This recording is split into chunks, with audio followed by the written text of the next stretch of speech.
Gwalior court में बवाल होने की संभावना। सवर्ण वकीलों ने बार काउंसिल में आखिर क्यों रखी लाठियां। जी हाँ दोस्तों, आपने बिल्कुल सही सुना। मैं हूं पराग महेंद्र, आप देख रहे हैं नेशनल चौपाल। मध्य प्रदेश के ग्वालियर हाई कोर्ट में बाबा साहब की मूर्ति को नहीं लगने को लेकर जिस तरीके से तमाम सोशल मीडिया से लेकर तो मेन स्ट्रीम की मीडिया पर जिस तरीके से चर्चाएं देखने को मिल रही थी, मनुवादी ब्राह्मणवादी सोच रखने वाले वकीलों के जरिए लगातार इस मसले को लेकर विरोध जताया जा रहा था कि ग्वालियर के हाईकोर्ट परिसर में जहां पर बाबा साहब की मूर्ति लगनी है, क्या वो कोई प्राइवेट प्रॉपर्टी है? उस जगह पर हम बाबा साहब की मूर्ति बिल्कुल भी नहीं लगने देंगे। इन तमाम सर्व सवर्ण एडवोकेट्स के जरिए इस बात को लेकर लगातार विरोध जताया जा रहा था कि बाबा साहब की मूर्ति हम ग्वालियर हाईकोर्ट के परिसर में किसी भी कीमत पर नहीं लगने देंगे। और इसी मसले को लेकर तमाम बहुजन समाज से ताल्लुकात रखने वाले एडवोकेट्स अपनी एक लड़ाई लड़ रहे थे,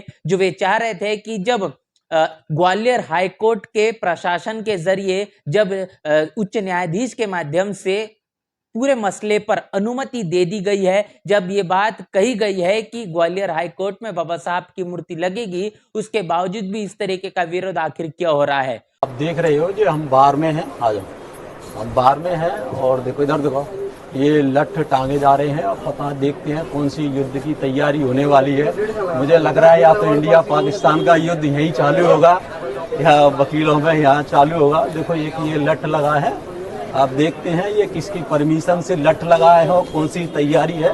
वकीलों का लठ टांगे गए हैं बार में। अब ये क्या दर्शित कर रहे हैं कि हाई कोर्ट जो डिस्ट्रिक्ट है, डिस्ट्रिक्ट न्यायालय का, देखो ये भगत सिंह, जरा इस पे करो, ये भगत सिंह। तमाम बहुजन समाज से आने वाले जो वकील है वो इस लड़ाई को मजबूती से लड़ते हुए दिखाई दे रहे थे। इस तरीके से ये मसला शांत नहीं होता। दूसरी तरफ एक नया सोशल मीडिया पर वीडियो इस वक्त जमकर वायरल है। इसके पीछे की वास्तविकता बताएंगे कि ग्वालियर का जो जिला कोर्ट है, इस डिस्ट्रिक्ट कोर्ट में बार काउंसिल के अंदर तमाम तरीके की दीवालों पर लाठियां टंगी हुई नजर आई। आखिर इसके पीछे की सच्चाई क्या है?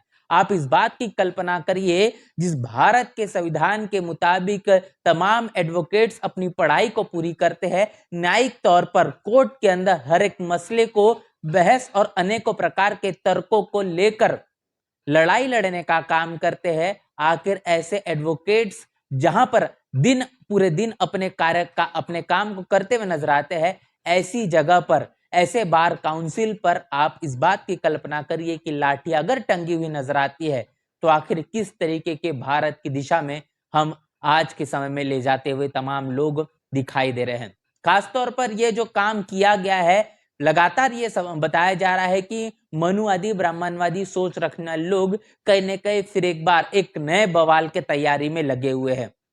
आप इस बात को भी सोचिए कि जहां पर एडवोकेट्स लाठियों का इस्तेमाल करेंगे तो उनके माध्यम से ली गई शिक्षा, भारत के संविधान के माध्यम से दिया गया न्याय, आखिर इसका क्या होगा? जब न्याय के लिए लड़ाई लड़ने वाले लोग ही जिस तरीके से कानून को तोड़ने के लिए रास्तों पर उतर जाएंगे, अपने हाथों में लाठियां ले लेंगे, आखिर हम किस तरीके के भारत की तरफ चलते हुए दिखाई पड़ रहे हैं? ऐसे में मानसिकता बताता है कि जो कहीं न कहीं भारत के संविधान के मुताबिक एडवोकेट्स वकील तो बन पाए हैं, लेकिन मनुवादी जातिवादी सोच वाली जो मानसिकता है, जो इनके रगों में बह रही है, वो किसी भी कीमत पर इनसे दूर नहीं होती हुई दिखाई पड़ रही। यहां तक कि लगातार समय के चलते अब एक नया घर करना शुरू कर चुके हैं। बहुजन समाज से ताल्लुकात रखने वाले एडवोकेट्स ने सोशल मीडिया पर ये वीडियो जारी करते हुए बताया है कि आखिर ये तमाम तरीके के जो लाठियां दीवार पर टंगाई गई है, इसके पीछे की वजह क्या है? क्या कोई नया अखाड़ा बनाने की तैयारी एडवोकेट्स के जरिए की जा रही है? और ऐसे में भारत के लिए और भारत के न्यायपालिका के लिए कहीं ना कहीं बड़ा सवाल है। ग्वालियर के जिला कोर्ट ने इस पूरे के पूरे मामले पर सही मायने में संज्ञान लेना होगा और इस तरीके की सोच रखना लोगों को जिस तरीके से इनके साथ सलूक होना चाहिए, उस मुताबिक सलूक होना भी काफी ज्यादा आवश्यक है।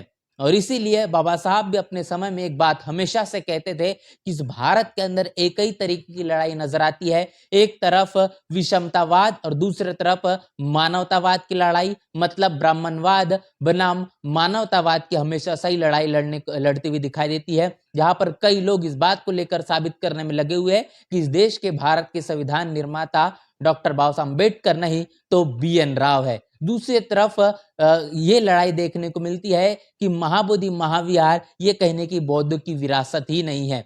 मतलब ये साफ समझ में आता है कि जहां जहां पर मानवतावादी विचारधारा फैलाने वाली तमाम जो ताकतें हैं, जो विचारधारा है, वो कहने की कमजोर करने के लिए ब्राह्मणवादी मनुवादी ताकतें हावी होने के लिए हर एक स्तर पर दिखाई दे रही है, फिर वो धार्मिक स्तर पर क्यों ना हो या फिर शासन और प्रशासन के नजरिए से क्यों ना हो। और ऐसे में बहुजन समाज को सजग होना होगा, सावधान होना होगा, हर एक स्तर पर अपने आप को मजबूत करना होगा और हर एक तरीके की लड़ाई के लिए अपने आप को तैयार रखना होगा। नहीं तो मनुवादी ताकतें समय की चलती हावी होना शुरू हो जाएगी और आने वाली पीढ़ियों के लिए हम इस विरासत को, इस बहुजन विचारधारा को बचा नहीं पाएंगे। इस पूरे के पूरे मसले को लेकर आपकी क्या राय है, आपकी प्रतिक्रिया क्या है, लिखकर कमेंट बॉक्स में जरूर बताएं। बने रहे नेशनल चौपाल में, मिलते नए वीडियो में, तब तक के लिए जय भीम, जय भारत।